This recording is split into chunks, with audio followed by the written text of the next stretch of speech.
You know, this life isn't as black and white, all good and bad, right and wrong, as we tend to think. It's complex, and we're all just humans trying to make sense of it. So, if you're wanting more unity and love in this world, and are ready to step into curiosity, then join me, Brynne Erickson, on Middle Ground. And if you're willing, please leave your biases and preconceived outcomes at the door. Ashley Ciminski, I am so excited to have you here with us tonight. How are you feeling about being on Middle Ground? Oh, I'm so happy. I'm just thrilled to be here. Got the kids to bed and have just been relaxing leading up to this. So I'm excited. All the good vibes. Let's put them into this. Sure. It's going to be great. We're talking about some kind of heavy stuff. We're going to be talking about mental health today. Ashley is a clinical mental health counselor, and she's been in this field for how long now, Ash? 3 years now. Okay. How did you find yourself in this realm of health? Man. So I took a test at a career day when I was like 16 or 17. And I remember getting like orange or something, which I don't even know what test it was because it wasn't the Myers-Briggs, but who knows? And the career that it had suggested for me was a therapist. And I was just kind of like, that sounds cool. And then for like the next couple of years, when anyone asked me what I wanted to do, I would say, I want to be a trauma therapist. Well, and I look back at that now, and I was just such a naive little baby. And I did not understand the realm of trauma, but it really was like a calling where it was like, I didn't understand it yet. I knew that's what I wanted. And now having trauma be my main focus, it has been like self-fulfilling prophecy, if you will. That's really cool. That's awesome. So you went to school, did your undergrad. What schooling is required to become a counselor versus a therapist? So I am a therapist and a counselor. It's all the same. Is it? Okay. So people will use the term counselor more often for like an LCSW, which is like social work, so more macro type approach. I do more micro, which would be more therapist, but it really is a fluid term. So it really just depends on what the person feels better using. I will go by either of them. Okay. But it took my bachelor's in psychology. I got that at U of A where I met Brynne. Yes. And then I got my master's in clinical mental health counseling in 2023. 2023. So because you do a year of clinicals and practicum leading up to graduation where you practice. And then once you graduate, you have to get 3,000 hours to be independently licensed by the state. And I just completed that. So now I am getting ready to sit for the state exam to be independently licensed so then I could open my own practice or whatever I choose to do. But yeah. Very cool. That's so exciting. Way to go. I love it. It really is my dream job. Very cool. And I know for me growing up, mental health wasn't a real thing, right? Like it was kind of made fun of in movies and stuff. You'd go and see your therapist, your shrink, right? But now we are learning so much more. And so many people are feeling that calling to psychology and mental health, which I think is amazing because doesn't it make sense that our brain needs to be taken care of just as much as every other organ and muscle and bone in our body? Oh, for sure. And I have this conversation often with clients that are just like, I just don't know, like, there's nothing actually wrong with me. I just stress all the time. And it's like, that is your body telling you something's not right, something's not firing okay, or even the medication side of psychology where they're just like, I don't want to take meds because I don't want to be dependent on medication. And I'm like, but if this was medication to keep your heart functioning, would you take it? Like anxiety and stress and depression, they impact your physical body as much as your physical health can impact your mental health. Like it is all one system. Yeah. Like they're not separate entities. Like they are literally linked together. So to deny that our brain doesn't need help just seems kind of sad to me because we know so much and we can help that part of are the anxiety, the depression, the stress, and live lives that are alleviated of those things, right? And it doesn't even require suffering to need mental health help either. True. Like, even just recognizing I only keep friends for a couple of years and then I move on to the next. What's going on there? Or it's really hard for me to have a long-term partner or rely on my partner for things. Those are all like things that can be worked on in therapy, or even like I have a short fuse with my kids, or I don't understand where I'm at spiritually. Like, it doesn't take the suffering to be like, okay, I need help. Like the everyday stuff. It's also so great to have a third party, unbiased person to just kind of sit in on your life and be like, how can we improve your relationship, your capacity, your tolerance threshold, stuff like that. That is so true. In fact, I have stepped into the world of like life coaching and mentorship, and I've realized that I want to have some form of a mentor as much as I want to have like a gym membership or a personal trainer, because I love when something is bothering me or I've become more aware of like a pattern that I have that is not allowing me to show up as the person that I really want to be. I can bring it up with that person I'm working with, my mentor at the time, and they'll help me work through it. And it's been really empowering. So I'm really glad you brought that up. Yeah. And there's so many varieties of ways of healing. Like, I know sometimes there can be a life coach versus therapy feud, if you will. But to me, I'm like, healing is healing. My guy that I work with, he always would say, whatever works, works.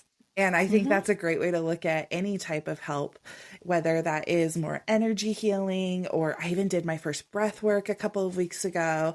That was amazing. Like, healing is healing. I don't think that there really is a stigma on what that should look like, but having just this life raft that isn't your people changes things. And I just wish more people could experience that, because there's some things you just can't do on your own. And I want to even put this little caveat in there. Sometimes people are like, well, then just rely on God more or your higher power more, and then you can do it yourself. And it's like, but I also think we were given humanity as a gift. Absolutely. Like, being able to talk human to human, this is what I'm going through, is just as much as a gift as your relationship with your higher power. Yeah, I love that. And there's something important about like that unbiased person in your life too, that really doesn't know your history, your background, or even your quirks and your struggles. Like, you get to decide what those are, rather than the people in your life telling you, you have such a problem with this. When, whereas like your counselor, your therapist, your coach can be like, I'm noticing this. And then, yeah, I've heard that before, or I've never heard that before. It's just totally different to have that unbiased, unattached perspective, I think, too. For sure. And like, as the person saying it, like, I'm going to tell you about me through my eyes. Like, you don't know me through anything. Like, my therapist, it's so interesting the things that she knows about me, versus like anyone else in my life. Like, she knows this just very specific side of me, that like is so vulnerable, because she has no skin in the game, because she can be like, I'm recognizing this pattern with this specific person in your life, or that sounds more like a you problem than a them problem. Like, having someone kind of call you on your crap is super helpful. And I try to be that for my clients as well. It's just like what I always say to them. And if any of them hear this, they'll probably laugh, but I say, I'm saying this with love. And then I kind of like bring down the hammer of like, sounds like it's a you problem. But it's moments like that where I can say that, and they may have difficult feelings with me or have emotions come up, but it is just a relationship. So it's like, tell me what you think about like that. Let's talk through it. If you're mad at me, let's talk through it. Like, this is the best place to practice conflict resolution, because neither of us fail by improving conflict resolution. And so it's just, there is no way to fail therapy. Even though sometimes it does take a minute to find your right person, whether that is a life coach or a therapist or breath work or energy work or whatever. Yeah, that's a really good point as well. If you don't mesh with the first person that you try, or even the second or third, like, don't give up. It doesn't mean it's not for you. It just means that that person wasn't a good fit. And just like all relationships, you're not meant to be friends with everybody. And I think that's the same, like your doctor. If you don't like your doctor, you go get a new doctor. It's the same concept, right? For sure. For sure. And it has taken a lot of work that they do like in schooling so I don't take that personal. Right. I'm like, I can't be everybody's cup of tea, because if I was, I wouldn't be authentic to me if I was for everybody. And just kind of taking that approach of like, I say that in intake usually is like, how is this working for you? Like, we both are deciding to work together. It's not just, am I going to take on your case? It's, do you want me to? Like making it this dual decision, I find really empowers like the autonomy of the client, so they can be like, this is what I'm looking for in therapy. Can you do that? And I can honestly answer yes or no. And there has been times when people tell me something that they're experiencing, and I'm like, I am uneducated on this. I will educate myself, but we'll both be learning together. Is that okay with you? Right. And most people say yes, because you're like, they just recognize I am no omniscient being. I don't know it all, and I will never pretend to. Yeah. And I do, because my husband's a doctor. So it's funny when people expect him to have all the answers. And he's like, I do not. I really do have to Google things. And I really do have to look at the physician's reference. Yes. So I love that you're willing to be honest, and rather than pretending like you do know it all. That's so cool. And I think you both could be reading the same thing like on Google, but you would be able to understand it so much better than I could, because of your experience and your background and your learning and your education. Whereas I have very minimal of that, rather than what I'm taught by the professional. So that's actually, that could be a really cool and empowering process. I love that. For sure. Cool. So Ash, I'm curious, what are we learning about trauma? Like, what is trauma? I know this is kind of a hot word and a buzzword, and it's all about trauma. So what can you teach us about that topic? Yeah, I love trauma. And I catch myself saying that because I don't love that trauma happens to people, but I love when people recognize the trauma and then they're able to heal it. But I like this saying that comes in a CPTSD workbook, which is complex post-traumatic stress disorder. Okay. That's kind of where little micro traumas happen repeatedly throughout your life, such as having abusive parents, living in unsafe situations, things like that. But it says how it defines trauma is you are not broken in need of fixing. Instead of you are deeply wounded in need of healing. And I think that's a beautiful way to look at trauma, because trauma at its core is so personal. And it's like an event happens and you and I can be in the same event and we both interpret it different. And so does our nervous system. So when your nervous system gets alerted, fight, flight, freeze, or fawn, like things are happening, alarm bells can get stuck along the way. And then let's say a dog barks and then we get hit by a car. So every time I hear a dog bark, my nervous system starts freaking out. And you're like, what's going on? And I'm like, remember that dog barking before the accident? And you're like, I don't remember that at all. And I'm like, every time I hear a dog bark, my nervous system feels unsafe. Okay. And that's kind of how your body processes it. It kind of is trying to preemptively minimize further damage. So what that can look like in each person is different, but how to recognize it is the way that I'm responding to this situation, like quote unquote normal. Am I feeling a constant state of overwhelm and a lack of safety? There might be some trauma that has happened around this, or I might feel unsafe in a relationship when my partner starts yelling at his video game, because I know what it feels like to be yelled at and I don't feel safe, even though there isn't I know my partner's not going to hurt me, but I don't feel safe. And this can happen even with medical trauma. When I had my first daughter, I experienced quite a bit of trauma. And 2 weeks later, Yeah. So with my first daughter, I had trauma on the operating table with the anesthesia not working. And I was able to feel the C-section. And then 2 weeks later, I had to go in and get my gallbladder out with the same anesthesiologist. And I was like, my nervous system was not okay. Like, where I was like, I'm getting the same guy at the same hospital. I'm going back under for surgery. Like, I am terrified.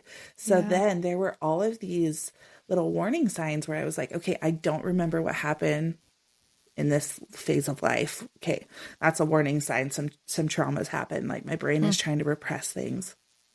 Then I would have like panic attacks randomly because I just never felt safe. I never felt like my baby was safe. I was like, I'm going to die or my baby's going to die. It's inevitable. Like, these intrusive thoughts were kind of taking over. And then I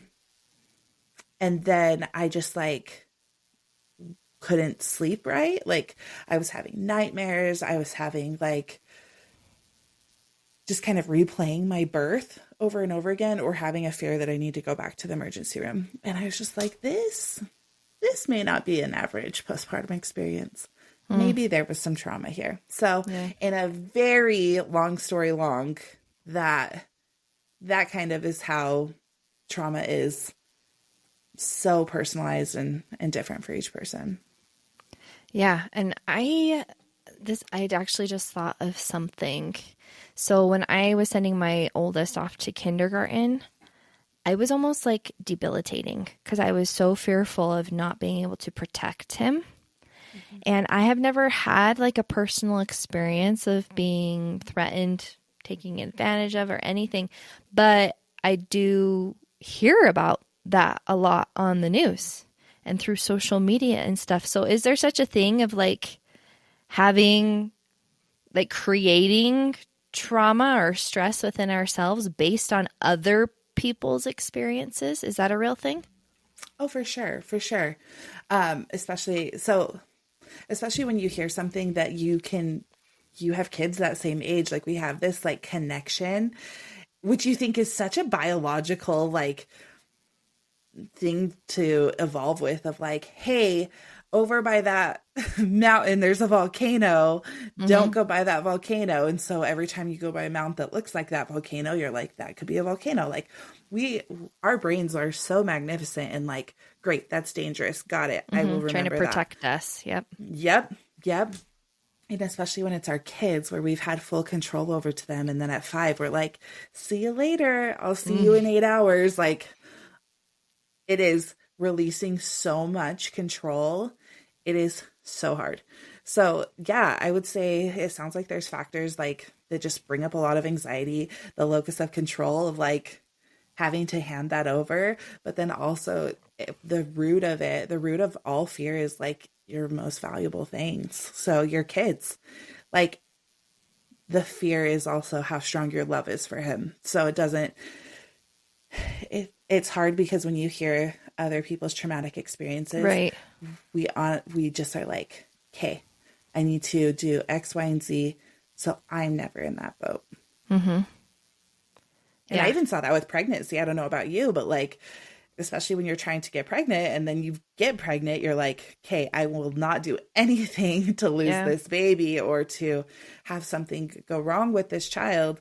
And I remember like not drinking caffeine, not like getting in the hot tub. I mean, all these things you really shouldn't do, but I was so strict with the rules because I had heard stories and I didn't want to be one of those stories. Yeah. And it can be really stressful.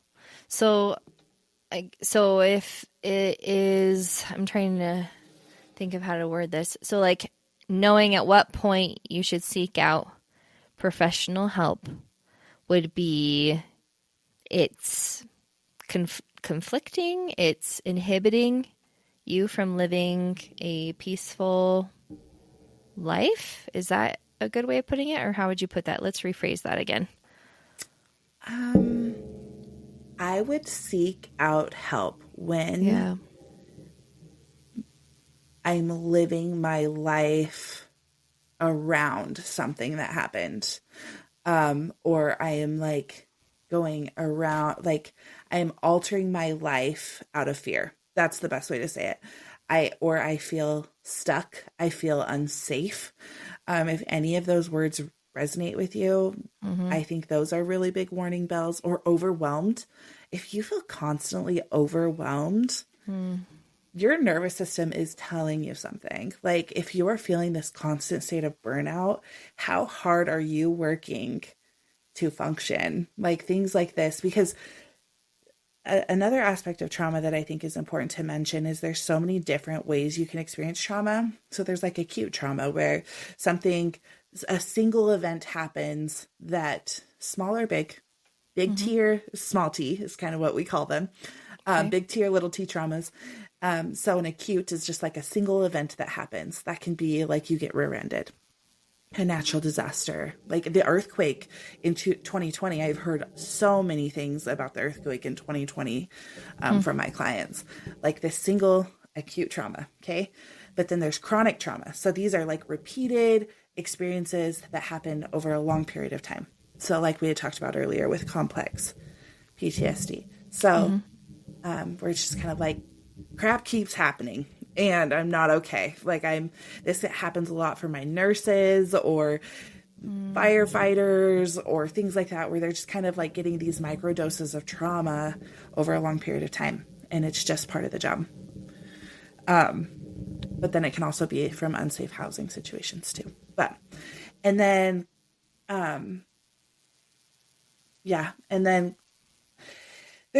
those are kind of the big ones. I'll let you know if I think of another one that I'm forgetting to mention, but there's just different ways that we can experience trauma, and some are big and some are small. I don't know if that answers your question. I don't know where I was going with that. You're good, but the sound got really bad. So we're going to go back because I do like what it was just a connection thing. Oh, okay. So it was where your nurses, your firefighters, little microdoses adding up over time. Yeah. So they have little microdoses that add up over time. And hold on, Ash. Say nurses. So a lot of my nurses clients, my firefighter clients experience these microdoses. So let's just pick up from there. You ready? Yeah. Okay, go ahead. A lot of my nurses clients and firefighter clients just have these microdoses of trauma over time. Okay. And it can be repeated from each one kind of adds on to another. Like I have a lot of nurses that are like working with small babies, and there's things that happen to one baby that might happen to the next, but they're always trying to pick up these pieces of like, okay, I can't do that this time. Or I can't do this next time so that maybe that baby will live. And then I can't do that next time. Maybe that baby will live. And you're just kind of carrying all of these weights with you in hopes that one day you'll know everything and be the most perfect nurse ever and save everybody. And that's just not possible, which is super hard. And then there's and that's more the chronic trauma, where complex trauma can be like in childhood, where it's like repeated harm or repeated abuse from within a situation. Okay. Yeah, that's a good reminder. I think all of us have moments where we just feel stuck. So it's good to look inward and be like, okay, is this something that I have been trying to handle on my own and I just can't anymore? And it's time for me to get help. Where might someone go to in order to find like the best match for what they're looking for with help, whether it's abuse or religious stress and trauma or family stress and trauma? Is that something you just Google, like a therapist for this kind of trauma? Yeah. And there's Psychology Today, which is kind of like the Google of therapists. Okay. And I know, like, I'm not personally on there just because my caseload's full and they make you pay every month, but that could be a way to do it. But you can also just Google in your area. Like, I know that if anyone searches trauma therapist Layton, Utah, our clinic would come up. So I would kind of do those things. Or you just say, like, you could even start with, here's what I'm experiencing. What does Dr. Google say I have? Okay, maybe I have anxiety. Maybe I have trauma. Anxiety, trauma therapy, Minnesota, wherever you're at. Okay. and see what comes up for you. I strongly suggest reading the bios. And something a lot of people don't know that I think is valuable is you can do consultation appointments. They are usually free. They are 15 minutes where you can just see how you vibe with a therapist. And I find that to be super helpful. Yeah. It took me 3 or 4 therapists before I found mine. And I asked for a consultation appointment because I was so tired of finding the wrong therapist. And you kind of get through all the intake, here's all of my crap. And then you're just like, well, I have to start over. This isn't working. And that is very discouraging. So I highly encourage anyone to do even an intake and say to a therapist or a psychiatrist, like, this is what I'm going through. Can you help with that? Okay, next. Like it really just speeds up and like helps you not get, what do we call it?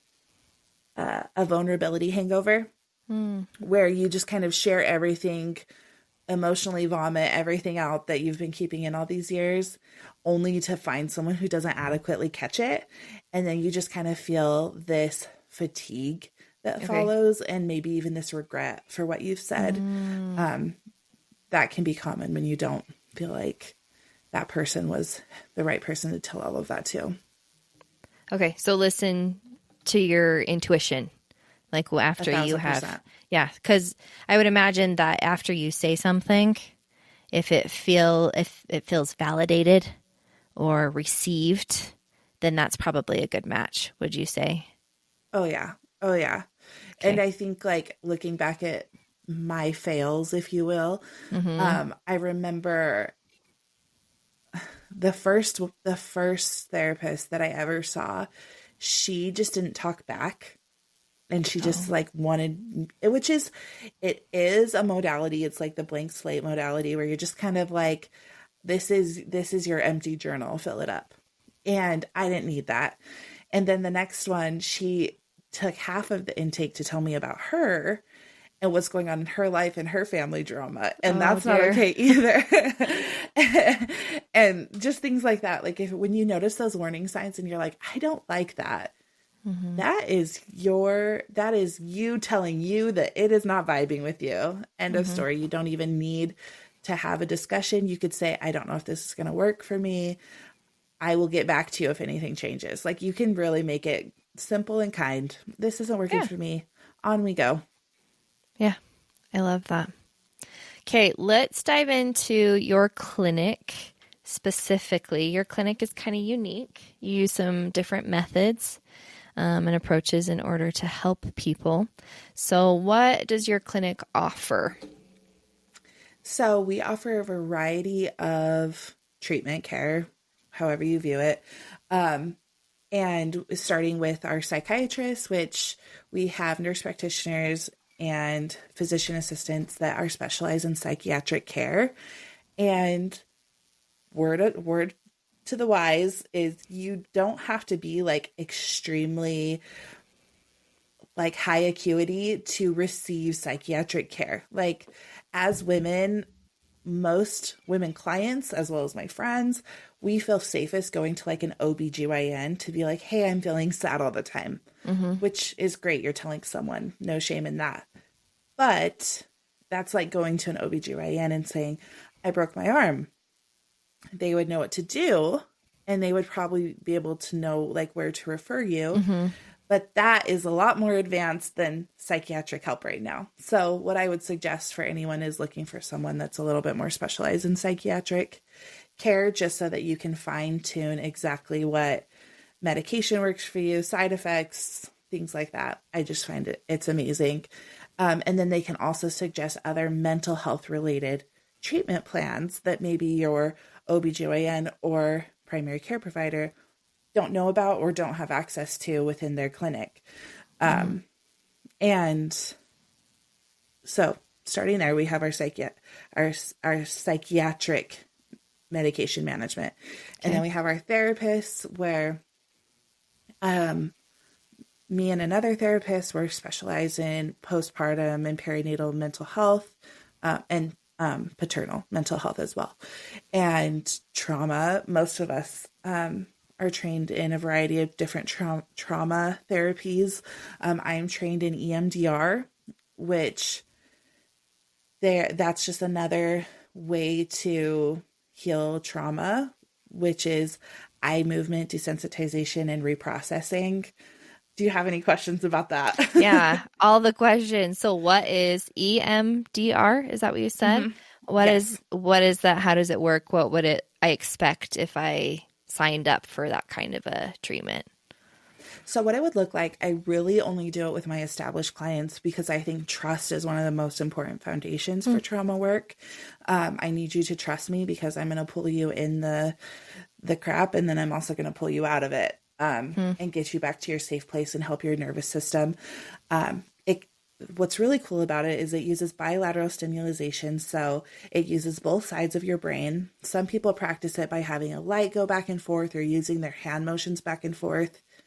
I find that's really hard, especially for my ADHD clients, to focus on the back and forth. So what I have is these electric pads that they hold in their hands, and they just alternate vibrating while I talk to them and I go through this script.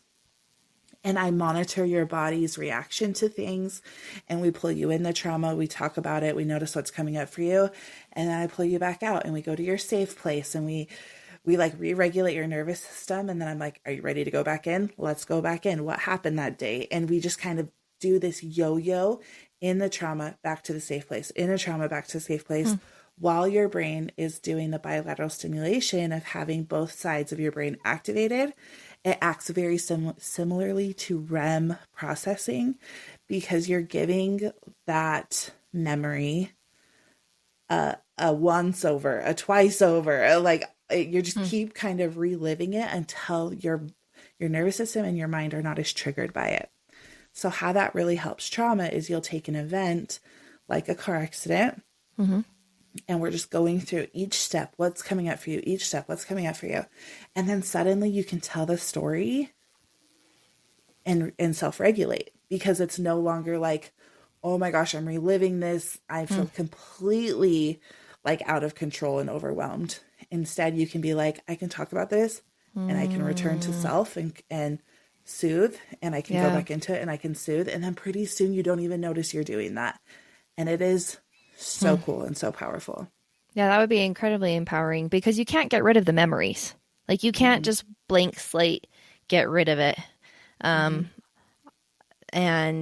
so it's learning the tools to be able to move forward and have more, I guess, control over your reaction when it comes up. And I love how it kind of like desensitizes the severity of that memory of that scenario too. That's really cool.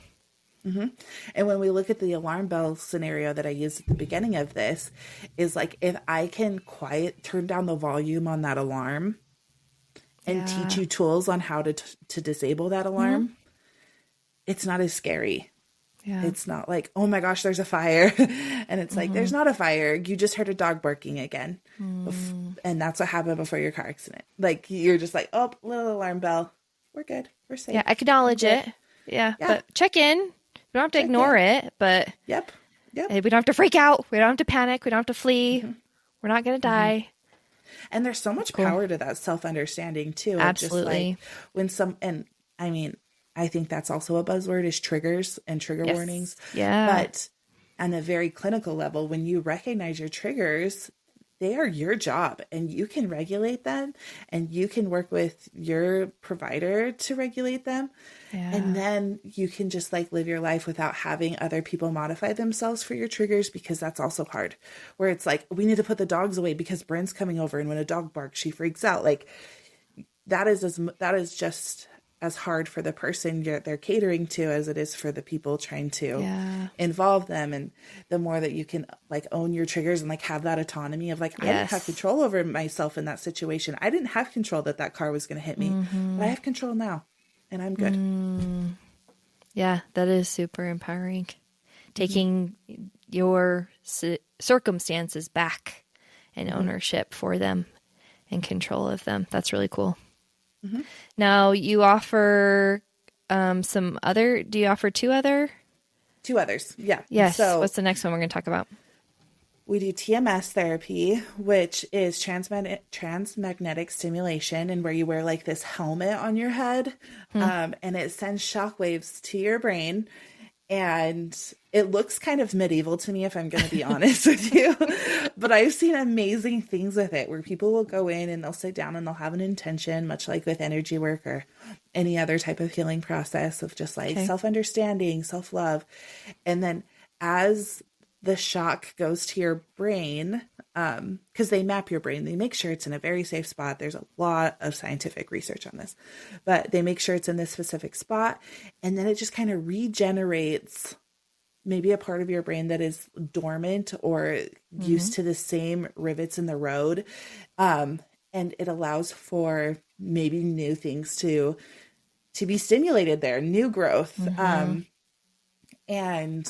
What I think is really cool about TMS, there is a great time commitment. It's usually daily for a week or 2 or 3, or depending on whatever you and your provider agree on, but for weeks at a time, every day.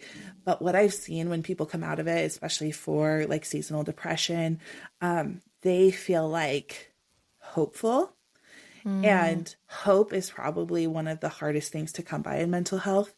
And when you're able to have just that little bit of hope of like, maybe it'll be okay. Maybe it won't be a hard winter. Maybe I won't end my life this week. Just allowing that little bit of wiggle room is just super important for mental health. Yeah. When I learned that your brain can create new pathways, like essentially grow, I was like, wait, what? Like, it was so mind-boggling to me. But again, like if we think of how our muscles can grow and our skin grows, our hair grows, like everything is either in a state of dormancy or growing or atrophy, right? Where they're getting smaller. Our brain is no exception. Like it is fascinating to me. Right? Like we can literally like heal a bone, but we thought our brains were like stuck forever. Like it's kind of silly when you think about it that way. And I think that's a great way to go into our last option is ketamine therapy, which ketamine, it has a lot of stigma around it. Yes. And I just invite everybody to just kind of like put their stigmas in a little jar and listen with like open ears. Agreed. Because it is it has helped so many lives. And it does a very similar process. So you take the ketamine, which it can be administered different ways. At our clinic, we do Spravato, which is like a nasal spray in your nostrils, and it sends you on your way. Or you can do intramuscular, so like a shot in your upper arm. And you come in, you're in this cozy room, you lay down on this chair that like turns into a bed. We give you a clean blanket, clean pillow, an eye mask, throw up bag if needed. Sometimes people get nauseous, but we also give you Zofran to help with that. Okay. And you come in with an intention. The lights are dimmed. Everyone that works there is super attentive to attention and mental health and just kind of where are you at today? How can we help you? Things like that. And then you get your dose, whether that's in your nose or in the arm. Other clinics do offer IV. Intravenous. We just don't at ours. Okay. For different reasons, but it really just depends on the person and the experience they want to have. But so then you get sent off your way, and we call it a flight. In a lot of ways, not in a lot of ways, we call it the pre-flight and then the flight, because you just kind of separate your soul from your body for a minute. And the ways that can be helpful. So like when we're in the moment and there's this separate experience, it really allows for like, I am a person, but I am also just me. And what do I want to experience? And you kind of let the inner healer take the wheel from there. I like to give my clients this analogy of like, it's just you and your intention in the boat, and your inner healer is the water deciding where it goes. And for example, I have people come in with grief, trying to understand the grief. Maybe they're someone that they love died or chose to leave them in this life, or even just what could have been, what my life could have been had I made different choices.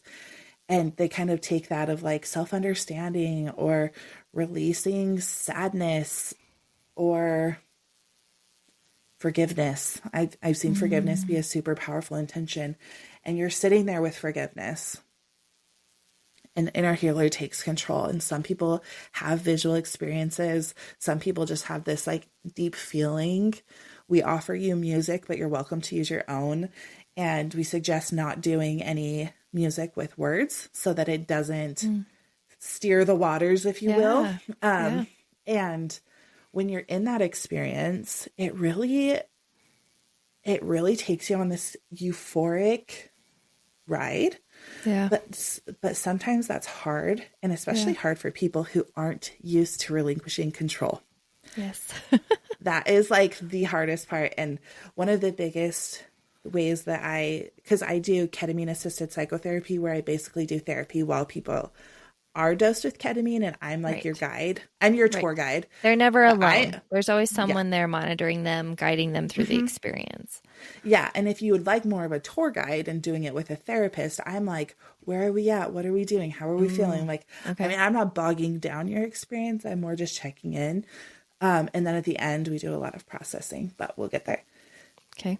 And what I think is really cool is whether it's a quote unquote good or bad experience, it's what was needed to happen.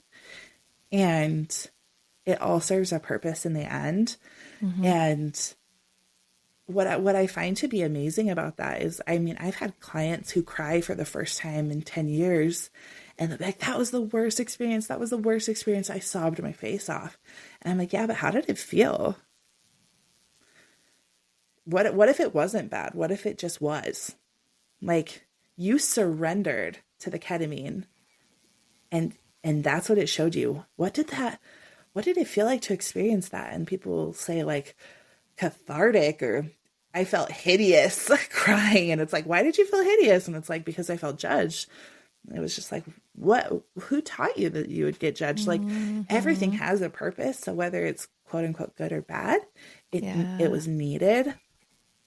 And then you take from that experience, like this transformative, like neural pathways where you're just like, maybe I can cry and the world doesn't end. Maybe. And then you have a really hard day at work and you've like filled tears on your face. You're like, I'm crying for the first time in years and the world still isn't ending. And I feel more regulated and I don't feel as angry. I feel like I can not take this home to my family and I can just have a bad day and leave it there or whatever. And then it just sprinkles like this miracle grow throughout your mind and just allows like this nourishment to take place of like, what if life can be different than the way that I have lived thus far? And what if that can be for good? Like, you just kind of approach it with curiosity and trust. And it rarely, if ever, will lead you astray. That's so fascinating. So like the ketamine kind of takes off like that inner monitor, like we don't say that. We shouldn't do that. We don't cry. Like it takes the self-awareness kind of, right? And allows you to just show up authentically. So I love that. Even though they come out of it being like, that was so bad. I shouldn't have done that. It'd be like, but you did do that. So what does that mean? Like, what could we make this mean? You get to decide, which is really, I think that's a really beautiful and empowering thing. Like that, an opportunity for, this is how my authentic self really wanted to manifest right now. That's so interesting. And it may not even be like this visual experience that like signifies anything to you. Like I have one client, she's always flying over a skyline and it just changes where she goes. And which I think is so cool. I'd love to experience that. But since that miracle grow is sprinkled, if you will, at that point you get to choose what plants you want to put in it. So you come out of ketamine and that's what we call integration. You're like, okay, so that was super relaxing and chill. Cool. I want to start working out more. I want to cook myself the best meal and like savor it. Or I want to have a bonfire with my friends and have like this genuine heart to heart connection, because I feel like that's what I really need. And you have that miracle grow there, and then you put whatever flowers you feel like are needed, and it just like flourishes. So it's amazing when people are like, I want this for me. I'm feeling so alone right now. And then it's like, how can we integrate that into your how can we integrate that post ketamine into your life? Yeah. And then it just creates a new neural pathway where maybe you're having a hard day, and instead of your brain saying, I'm alone and nobody wants me here, it says like, who can I call? Or how can I take care of myself? Yeah, because there's not just A equals B anymore. You kind of have like A, B, C. Like there's another option there. And that can be scary for a lot of people too, because they're just like, what if I can't change? And I always challenge like, but what if you can? Yes. Like that is just as cool. Like that is just as scary and empowering as what if I don't? Because I've never seen anyone who walks away from ketamine worse off. And I'm not saying that in a general experience. I'm just saying in the last 3 years, I have worked with ketamine pretty much every day, and I've not seen anyone leave worse off. But obviously it's up to you and your provider if it's the safest option for you. But if you're doing it in a safe setting with a pure intention, what could go wrong? Man, I'm super intrigued by it. Though I do not like laughing gas. I don't like even Percocet. So, but I am also a very, like, working with therapists, I'm very open and vulnerable. So, but I am intrigued by ketamine. We'll have to see what my future holds. But it's nice because I'm not like afraid of it. When it first came out, I'm like, that's stupid. Like, why would anybody do that? That sounds terrifying. But now that I've gotten more information about it and heard about some very positive and helpful experiences, I'm like, oh, well, maybe this actually could be helpful for people. It doesn't mean it has to be for me, but it doesn't mean that it has to be wrong for everybody else. Yep. Right? For sure. And even, who knows, maybe in this season of life, it's just kind of an option for you, or maybe in a next season of life or future down the road, it feels like you feel more of a calling to it and you're educated on it. And like, what I think is cool about it is there's no commitment. Like if you just do it once, see how it goes, that's fine. Like you don't have to do the like full treatment plan to get anything out of it. I think some people, like, especially with medication, it takes 4 to 6 weeks for most mental health medication to kick in, where this, you receive benefits within immediately following your session to 24 to 48 hours after. And that can last up to 2 weeks to a month at a time. So when you get those kind of benefits, it is unlike any other medication. And it really helps with like suicidal ideation, addiction, like things that medication has a really hard time touching, at least not immediately. Yeah. That it's great in anybody's toolbox, even if you don't access it now. Very cool.